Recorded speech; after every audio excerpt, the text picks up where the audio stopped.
अहाँ अपन भाई के नमस्कार स्वीकार करू। विश्वास अछि जे प्रभु यीशु मसीह में अहाँ सब खूब आनंदित होइब। हमरा लोकनि एक बेर फेर उपस्थित भेल छी जे पवित्र पोथी के अध्ययन करी। तहन आउ ऐसे पहिने हमरा लोकनि अध्ययन आरंभ करी। आउ एकटा छोट प्रार्थना कऽ लै छी। हमरा संगे संगे अहूँ अपन मूड़ी के झुकाऊ आ पिता परमेश्वर से आशीष मांगू। तहन आउ हमरा लोकनि प्रार्थना करी। हे दयालु परमेश्वर, कृपालु परमेश्वर, महान परमेश्वर प्रभु जी, आजुक दिन प्रभु अहाँ हमरा सब गोटे के ऊपर प्रभु विशेष रूपे दया करू प्रभु, जाहिसँ प्रभु अहाँके वचन समझे में, पढ़े में वा बुझे में सफल भऽ सकी। एहि छोट प्रार्थना का हम अपन उद्धारकर्ता यीशु क्रिस्त के नाम से मांग रहल छी, आमीन।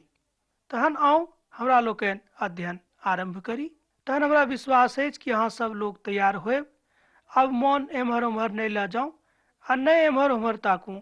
अब सोझा सोझी प्रभुक दिस देखू जे आजुक दिन प्रभु अहाँ से की बातचीत करबाक लेल उपस्थित भेल छथि। तहन जे आजुक विषय अछि हमर पवित्र पोथीक अध्ययन से अहाँके की फायदा होइत। सही बात अछि भाई, सब केओ चाहे छथि हुनका जिंदगी में कोनो ने कोनो तरहक फायदा हुएक। जँ अहाँक फायदा नहीं होइत तऽ अहाँ किएक पवित्र पोथी के अध्ययन करब, किएक पढ़ब। ई बात बड़ आवश्यक थिक। हमरा लोकनि जतेक काज अपना जिंदगी में करैत रहैत छी, ओहि सबटा काज में कोनो ने कोनो तरहक फायदा हमरा लोकनि खोजैत रहैत छी। कतौ हमरा लोकनि आत्मिक फायदा, कतौ हमरा लोकनि आर्थिक फायदा, वा कतौ हमरा लोकनि आर दोसर दोसर तरहक फायदा खोजैत रहैत छी। तहन हम अहाँ कहब कि फायदा खोजनाइ कोनो खराब गप नहीं थिक।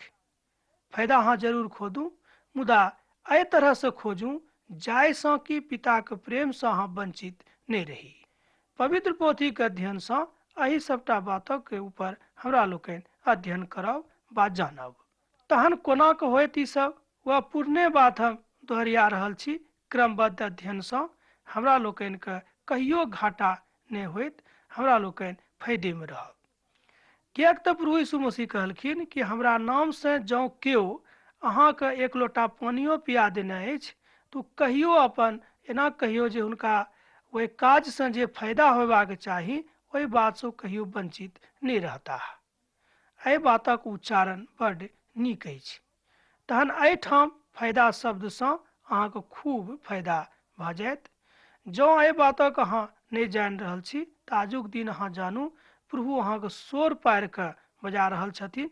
यो अहाँके लेल एकटा बड़ फायदा के कथा अछि, बड़ फायदा के बात अछि। पवित्र पोथी में स्तुति के लेल महान स्थान देवल गेल अछि। जँ अहाँ स्तुति करैत छी, प्रार्थना करैत छी तऽ एहि बात से अहाँ कहियो घाटा नहीं होइत। पवित्र पोथी में वाचा शब्द बेर बेर आयल अछि। भाई किएकि शब्द बेर बेर आयल अछि वाचा शब्द, तहन चलू कनि हमरा लोकनि वाचा शब्दक विषय में देखी। वाचा के अर्थ भेल कि परमेश्वर जे मनुष्य जाति से कहने छलखिन कि हम अहाँके लेल ई करब, हम अहाँके लेल ओ करब, मुख मुख बात जो कहलखिन, एहि सबटा अमुक अमुक बात के वाचा कहल जा सकैत अछि। छोट भाषा में एना कहियो कि छोट भाषा में एकरा एना कहियो कि वाचा शब्द परमेश्वरक ओ शब्द थिक जाहि शब्द में प्रभु परमेश्वर मनुष्य जाति के ई कहलखिन कि हम अहाँके लेल सदिखिन ठाढ़ रहब, हम अहाँके सहायता करब, हम अहाँके कहियो अनेरे नहीं छोड़ब आ नहीं कहियो अहाँ अन्हार में सेहो रहब, जँ अहाँ हमरा संगे छी। यह एकटा वाचा के अर्थ भेल। मुदा वाचा के बहुत अर्थ होइत अछि। तैं पवित्र पोथी बाइबिल के वाचा के पोथी सेहो कहल गेल छै। कतेक विद्वान कहै छथिन कि पवित्र पोथी बाइबिल वाचा के पोथी थिक। एहि में परमेश्वर के तरह तरह के वाचा के विषय में बतायल गेल छै। उद्धार पयबाक लेल एहिठाम वाचा के बुझनाइ बड़ आवश्यक थिक। एक गोटे कहलखिन कि हम अपना दुनिया में एना कहियो कि हम अपना जिंदगी में एकोटा खराब काज नहीं कैलहुँ हैं, तहन किए हमरा फायदा होइत। एना कहियो तहन किएक हमरा उद्धारक के जरूरत अछि। ई बात तऽ ठीक है जे अहाँ कोनो खराब काज नहीं कयने छी, बहुत नीक बात अछि। एहि बातसँ हमरो खुशी अछि जे अहाँ अपना जिंदगीमे कोनो तरह खराब काज आइ धरि नहीं कयलहुँ हँ। मुदा पवित्र पोथी बाइबिलमे बतायल गेल छै कि उद्धार परमेश्वरक दिससँ मनुष्य जातिक लेल अहाँक लेल एकटा दान अछि। एहि दानके अहाँ अनेरे नहीं पाबि सकलहुँ हँ जाबे धरि अहाँ अपना जिंदगीके प्रभु यीशु मसीहके चरणमे नहीं दऽ देबै। जँ अहाँ हुनका चरणमे अपना जिंदगीके दऽ देने छियनि तऽ निश्चित रूपेण अहाँके उद्धार होइत, तहने अहाँ प्रभुक दिस अहाँ बढ़ि सेहो सकलहुँ हँ। तकरा बाद जिंदगीके पोथीमे सेहो बतायल गेल छै। पवित्र पोथी बाइबिलके जिंदगीके पोथी सेहो कहल गेल छै। किया कहल गेल छै? कियाक ओतऽ लिखल गेल छै कि अब जे अहाँके नाम जिंदगीके पोथीमे लिखा गेल, अब अहाँ पिता परमेश्वरके धिया पुता बनि गेलहुँ हँ। एकटा बात आरो हम अहाँके बता दै छी। प्रभुके महान दास मूसा, जिनका प्रभु अपना खूब नम्र व्यक्ति कहने छलखिन, पवित्र पोथी के पुरना नियम में मूसा का सबसे बेसी नम्र व्यक्तिक संज्ञा देवल गेल छै। किएक तऽ पवित्र पोथी के जो अहाँ अध्ययन करबै तो ओतऽ बतायल गेल छै कि मूसा सबसँ नम्र मनुख छलाह। पुरना नियम में ई बात लिखल गेल छै। मुदा एहिके बातो हुनका देखियौ जिंदगीमे एकटा कष्ट भेलनि। ओ जे प्रतिज्ञाक देश रहै ताहि देशमे हुनक प्रवेश नहीं भेलनि, किएक तो पिताक आज्ञाके उल्लंघन कऽ देने छलखिन। एकटा छोट उल्लंघनसँ हुनका प्रतिज्ञाके देशमे प्रवेश नहीं करब गेलनि। तहन कि अहूँ यह गलती कर रहल छी? ई गलती नहीं करू। किएक तऽ पिता परमेश्वर चाहै छथि कि जे आज्ञा हम अहाँके देने छी ताहि आज्ञाके कारणे अहाँ उद्धार पायब, अनेरे नहीं पायब। सुनि कऽ बड़ खुशी भेल कि अहाँ आइ धरि कोनो खराब काज नहीं कयलहुँ हँ। बहुत बढ़िआँ बात अछि। एक गोटे कहलखिन कि जहन हम खराब काज नहिए कयने छी तहन हमरा उद्धारक की आवश्यकता अछि? उद्धारक आवश्यकता अहाँके अछि। उद्धार पयलाक बादे अहाँके नाम जिंदगीके पोथीमे लिखायत। ओ पोथी स्वर्गमे अछि, जाहि पोथीमे अहाँके नामांकन स्वर्गदूत करता है पिताक आज्ञासँ। तहन कि एहि बातसँ अहाँ वंचित रहऽ चाहै छी? जहन अहाँ नीक नीक काज करतैये छी तऽ खूब बढ़िआँ बात। तहन पितोक पोथीमे अपन नामक नामांकन करा दियौक, जाहिसँ पिताके लेल अहूँ नीक रहब आ अहूँ पिताके लेल सेहो नीक रहब। देखियौ कतेक महान बात अछि। आब दोसर कथा अछि कि मान लिअ अहाँ खूब खराब मनुख छी, अहाँ कहियो नीक काज नहीं कयलहुँ, सब दिने अहाँ खराबे काज करैत छी। सब दिन दोसर गोटेके शिकायत, दोसरा के बुरा सोचनाइ, एना कहियो तरह तरह के बात अहाँ करैत रहैत छी। सोझा सोझी कहियो कि धूर्ततासँ जँ अहाँके जिंदगी भरल अछि, एहिके बादो पिता परमेश्वर अहाँसँ प्रेम करैत छथि और एहि सबटा बातसँ अहाँके आजाद करैके इच्छा सेहो राखैत छथि। मुदा एकटा नियम छै, तकर अहाँ पालन करू। तकरा अहाँ पालन करबै तऽ ई बात भऽ जायत।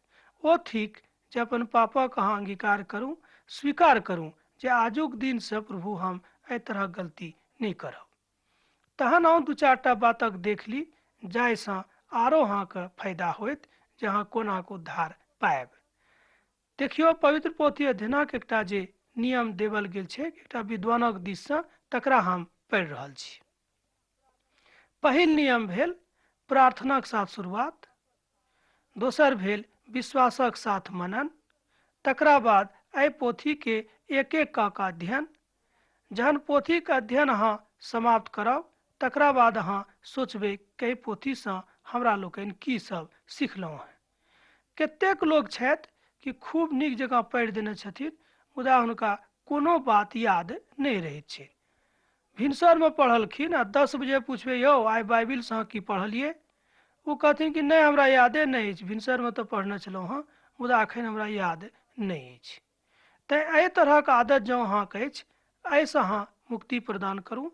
एना कहियो एहिसँ मुक्ति जरूरी भेनाइ अछि अहाँके लेल, नहीं तऽ अहाँ पवित्र पोथी बाइबिलके नहीं बुझबै। एकर सबसँ जे नीक तरीका अछि जे एहि सबटा आज्ञाके अहाँ अवज्ञा नहीं करू, मुदा एहि सबटा आज्ञाके आचरणमे अहाँ व्यवहार करू, तहने ई बात अहाँके जिंदगीमे भऽ जायत आ पवित्र पोथीक काज सेहो अहाँक जिंदगीमे पूरा भेनाइ आरंभ भऽ जायत। तकरा बाद पिताके काज भेनाइ अहाँक जिंदगीमे सेहो आरंभ भऽ जायत। हमर विश्वास करू, हम कोनो ई सब बात अपना दिससँ नहि बाजि रहल छी, मुदा एहि सबटा बातक हम पवित्र पोथीक अध्ययनक बादे अहाँके बता रहल छी, अहाँके सुना सेहो रहल छी। ई नहीं बुझबेक जे हम कोनो खूब पैघ आदमी छी, से बात नहीं, मुदा प्रभुक हम विश्वास करै छी, तैं हमरो ई आशा अछि कि अहूँ प्रभु विश्वास करूँ आ एहि बात के अहाँ कहूँ, हे प्रभु हमरा जिंदगी में प्रभु अहूँ चलि आऊ। निरंतर तहने अहाँ आगाँ बढ़ैत रहब। एक गोटेक जिंदगीके विषयमे एकटा विद्वान कहै छथि कि ओ अपना जिंदगीमे कोनो नीक काज नहि कयने रहथिन आ खराबे काज करैत करैत ओ बूढ़ भऽ गेलखिन। मुदा वृद्धावस्थामे जहन ओ खूब वृद्ध भऽ गेला है तो ओहि स्थितिमे ओ कहलखिन कि अब की हमर उद्धार होइत? अब तऽ हमर कहियो उद्धार नहीं होइत, किएक तऽ जहियासँ हमरा होश भेल तहियासँ हम खराबे काज कऽ रहल छी। अब जँ अहूँ एहि तरहक मनुख छी तऽ हम अहाँसँ कहब कि अहूँके लेल प्रभु यीशु मसीहमे आशा अछि, अहाँ निराश नहीं होयब, किएक तऽ प्रभु एखनो स्वर पारि कऽ अहाँ कहै छथि कि अहाँ हमरा लेल धिये पुता छी। भऽ सकैत अछि कि अहाँके उम्र 80 बरख होइत, 70 बरख होइत, 50 बरखक अहाँ होयब, 40 बरखक अहाँ होयब, भऽ सकैत अछि। दुनियाक दृष्टिमे अहाँ एकटा वृद्ध मनुख भऽ गेलहुँ हँ 70 बरखक बाद, मुदा प्रभुक दृष्टिमे अहाँ एखनो धिये पुता थिकहुँ हँ। तैं प्रभु कहै छथि कि अपन पापक स्वीकार करूँ आ हमरा चरणमे चलि आऊ, तहने हम अहाँके अपना संगतिमे मिला सकलहुँ हँ। एहि सबटा बातक उद्घाटन पवित्र पोथी बाइबिलमे भऽ रहल अछि। प्रभु यीशु मसीह कहलखिन कि अब जे केओ हमरा लग अछि हुनका हम कहियो अपना डौरी पर से नहीं भगेबेन। एक बेर बाइबिल अध्ययन करैत कालमे ई शब्द एना कहियो एहि पदके हम पढ़लियै, तहन एक बेर पढ़लासँ तऽ हमरा ओतेक नहीं बुझायल, मुदा जहन हम बेर बेर एहि शब्दक अध्ययन आरंभ कऽ देलियै, मनन करनाइ आरंभ कऽ देलियै, तहने हम बुझलियै। अहूँसँ कहब एहि शब्दक अध्ययन अहाँ करू, नहीं करबै तऽ नहीं बुझबै। प्रभु कहै छथिन कि अब जे हमरा डौरी पर अछि हुनका हम अपना डौरी पर से कहियो नहीं भगेबेन। देखियौ पिता परमेश्वर कतेक प्यार अहाँसँ करै छथि, एतेक प्यार अहाँके माइयो बाबू अहाँसँ नहीं करैत होइत। ई हमरा पूर्ण विश्वास अछि, किएक तऽ पिताके प्रेम हमरा लोकनि हुनक आत्मासँ जानै छियै, किएक तो हमर आत्मिक पिता छथि, हमर आत्माक पिता छथि। संसारिक पिता तऽ हमर लोकके एना कहियो कि दैहिक पिता छथि, तहन दैहिक पितामे वा आत्मिक पितामे बड़ परिवर्तन, एना कहियो बड़ अंतर होइत अछि। ओहि परिवर्तनके अहाँ नहीं बुझि सकलहुँ हँ जाबे धरि अहाँ पवित्र पोथी बाइबलक अध्ययन आरंभ नहीं करबैक। मुदा पवित्र पोथीके अध्ययन बड़ आवश्यक थिक। प्रभु यीशु मसीह के परम इच्छा अहाँके जिंदगीमे तहने पूरा होइत जहन अहाँ सदिखिन आगाँ बढ़ैत कालमे प्रभुसँ कहबनि, प्रभु हम अहाँके धन्यवाद दऽ रहल छी प्रभु, किएक तऽ प्रभु अहाँ हमरा जिंदगीमे आगाँ लऽ जा रहल छी। एहि धन्यवाद के शब्दसँ प्रभुके मन खूब हर्षित होइत छनि, किएक तऽ बुझै छथि कि देखियौ हमर धियापुता हमरा धन्यवाद दऽ रहल अछि, हमर धियापुता हमर अपन आज्ञाके मानि रहल अछि। तहन जँ प्रभुके आज्ञाके अहाँ अपन आज्ञा मानबै तऽ अहाँके फायदा होइत, आ जँ अहाँ नहीं मानबै तऽ अहाँ फायदा नहीं होइत। सेहो कथा लिखल गेल छै। एक ठाम यीशु मसीह कहै छथिन कि हम कतेक दिन धरि अहाँ सभक पाछाँ पाछाँ चलब, जे अहाँ हमरा जानी हमरा बुझी, जँ हमरा संगे नहीं चलब तऽ हम अहाँके संगे नहीं चलब। ई बात पवित्र पोथी बाइबिलमे सेहो बतायल गेल छै। दोसर ठाम लिखल गेल छै कि ओ न्यायी परमेश्वर छथि, ओ न्याय करयवला परमेश्वर सेहो थिकाह। हम जेना काज करबै, हम जे सब काज कऽ रहल छियै, हमर आचरण कोन तरहक अछि, एहि सबटा बातमे प्रभु हमरा सब गोटेके बतेबाक लेल ठाढ़ रहै छथि।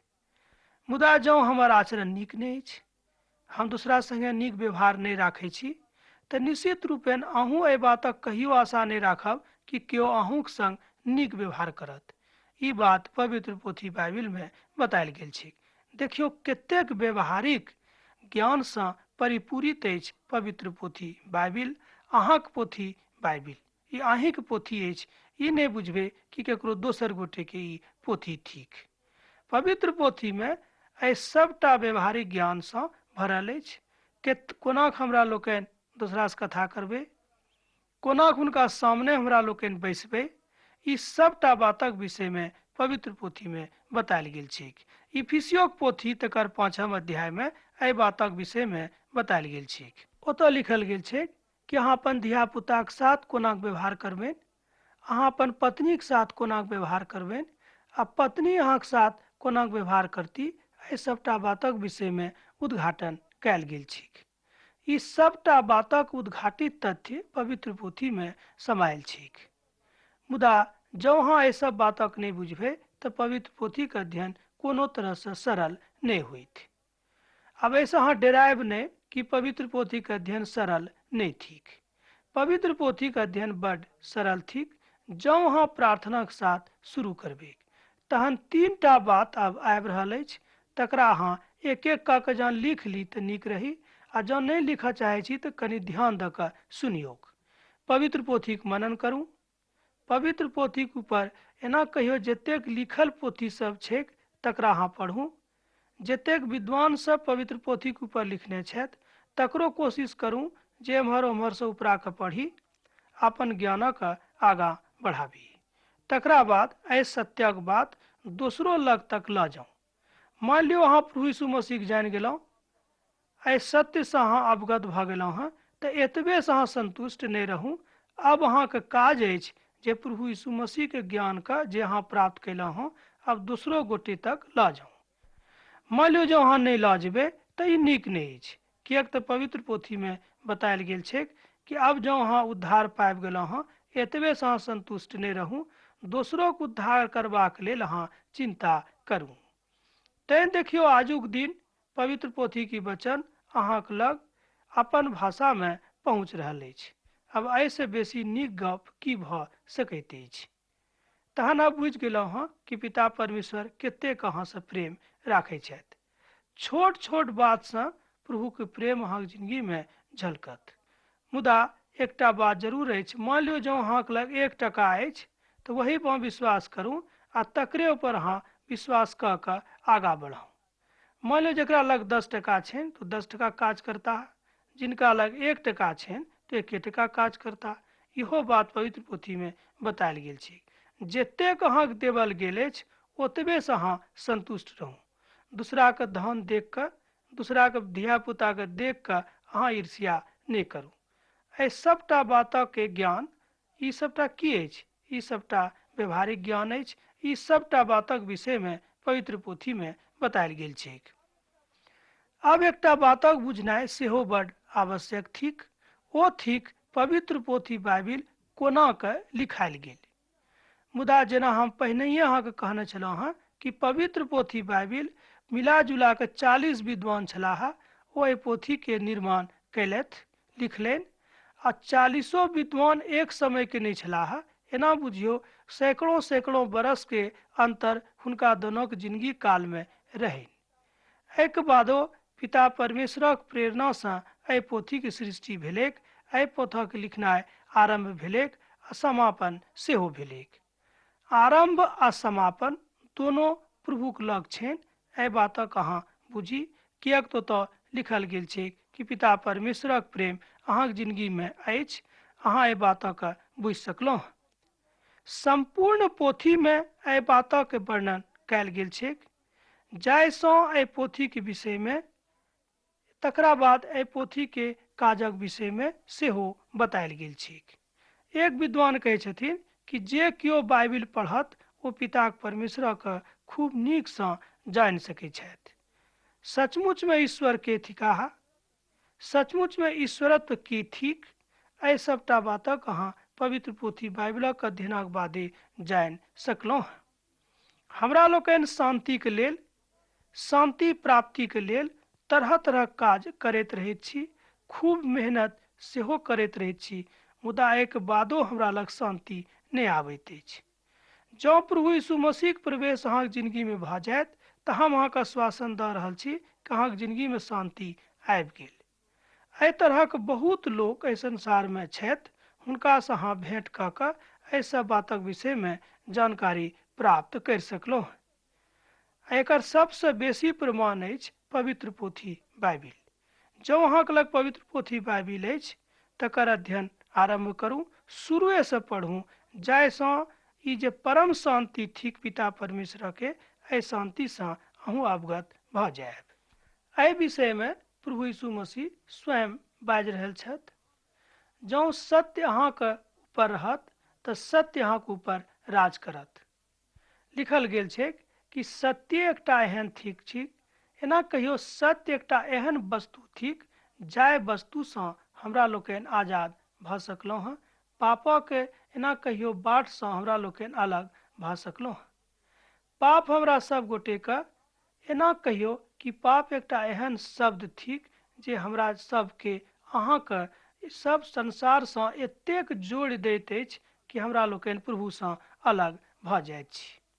तहन हम एकटा पद पढ़ि रहल छी, यूहन्नाक पोथी तकर 16 अध्याय आ तकर 13 पद। जहन ओ अर्थात सत्यक आत्मा अहाँके ऊपर आयत तऽ ओ स्वयं सत्य की थिक अहाँके बतायत। अब देखियो कतेक महान बात एहिठाम लिखल गेल छै। एक बेर हम आरो पढ़ि रहल छी, कनि ध्यान दियौ। जहन ओ अर्थात सत्यक आत्मा अहाँके ऊपर आयत तऽ अहाँ स्वयं सत्य की थिक तकरा अहाँ ओ बता देत। मुदा जहन प्रभु यीशु मसीह प्रवेश अहाँके जिंदगी में भऽ जायत तहने अहाँ बुझबैक कि प्रभु यीशु मसीह के प्रेम की अछि, पिता परमेश्वरक प्रेम की थिक। एहि सबटा बातक उद्घाटन पिता परमेश्वरक पोथी पवित्र पोथी बाइबिल में कयल गेल छै। तहन बाइबलक अध्ययनसँ अहाँ खूब फायदा उठा सकलहुँ हँ। दुनिया के कतेक महान खिलाड़ी सब, दुनिया के कतेक महान लेखक सब, दुनिया के कतेक महान विचारक सब, दुनिया के कतेक वैज्ञानिक सब एहि पोथीके अध्ययनसँ लाभ उठा रहल छथि आ उठा सेहो चुकल छथि। तेहन आजुक दिन अब अहूँके अवसर अछि कि एहि पोथीके अध्ययन अहाँ करू आ नियमित रूपसँ जँ अहाँ एहि कार्यक्रमक सुनबैक तऽ एहिसँ अहाँके खूब फायदा होयत। तहन पिता परमेश्वरक प्रेमसँ अहूँ अवगत भऽ जेबैक, एहिसँ अहाँके खूब फायदा होयत। किएक तऽ फायदा शब्द आजुक दिन हम बेर बेर बाजि रहल छी, जाहिसँ फायदा शब्दक हमरा लोकनि खराब अर्थ नहि लगाबी, फायदा शब्दक उपयोग हमरा लोकनि गलत ढङ्गसँ नहि करू, मुदा सत्यक ढङ्गसँ जे बात सत्य थिक तकरा मानि कऽ हमरा लोकनि आगाँ बढ़ि सकी। सत्य की थिक तकरा पर अब कनिक हमरा लोकनि चर्चा करब। सबसँ तऽ पैघ बात अछि सत्य पवित्र पोथीके सबटा पद आ सबटा शब्द थिक। जतेक बात पवित्र पोथीमे लिखल गेल छै कोनो बात काल्पनिक नहि अछि, ई सबटा बात सत्यक अछि। भजनक पोथी तकर 119 में लिखल गेल छै कि 10 पदमे ओतऽ उद्घाटन कयल गेल छै, हम तऽ पूर्ण मनसँ अहीँके खोजब, हम अहाँसँ कहियो अलग रहैके आज्ञा नहि मांगब। तहन आउ एक बेर भजनक पोथी 119 तकर 10 का हमरा लोकनि पढ़ी। हम तऽ पूर्ण मनसँ अहीँके खोजमे लागल छी, अहाँ अपन आज्ञाके प्रारूपतासँ नहि हमरा कहियो भटकऽ देब। एहिठाम देखियौ दाऊद परमेश्वरसँ प्रार्थना करै छथि, कहै छथि हे प्रभु अहाँ कहियो हमरा अपन आज्ञासँ नहि भटकऽ देब। भने किएक नहि हम तकलीफमे पड़ि जाऊँ, एहि बातक हम एना बाजि सकलहुँ हँ। कहियो कहियो हमरा लोकनि जहन दुःखमे पड़ैत छी, तकलीफमे पड़ैत छी तऽ हमरा लोकनि पिता परमेश्वरके खराब खराब बजनाइ आरम्भ कऽ दै छी। मुदा पवित्र पोथीके विद्वान सब कहै छथि कि ई काज नहि करब, किएक तऽ पिता परमेश्वरक दिससँ अहाँके कोनो फायदा नहि होइत। अब जेना देखियौ मजूरी करलाक बादे हमरा सब गोटे मजूरी प्राप्त करै छी, जँ हम मेहनते नहि करब तऽ केओ अहाँके मजूरी नहि देत। यह बात पवित्र पोथियों के साथ सेहो छै, यह बात परमेश्वरक संगे सेहो बतायल गेल छै। मान लियो प्रभुसँ अहाँ प्रेम नहि करै छी तऽ प्रभु किया अहाँसँ प्रेम करता। ई बात एना कहियो परस्पर दुनिया के रीति रिवाज छिक। यह बात पिता परमेश्वरक स्वभाव में देखल गेल छै। पिता परमेश्वरक स्वभाव केहन होइत अछि तकरो विषय में हमरा लोकनि पवित्र पोथी में पढ़ि सकलहुँ हँ। अब तऽ अहाँसँ विदा होयके काल भऽ रहल अछि। हम सोचै छी जँ अहाँक मोनमे कोनो तरहक प्रश्न अछि तऽ हमरा एहिठाम पाती लिखब, हम अहाँक लेल प्रार्थना करैत रहब। तहन प्रभु यीशु मसीहक प्रेम, हुनक दया अहाँक जिंदगी में सदिखन बनल रहेक। आमीन।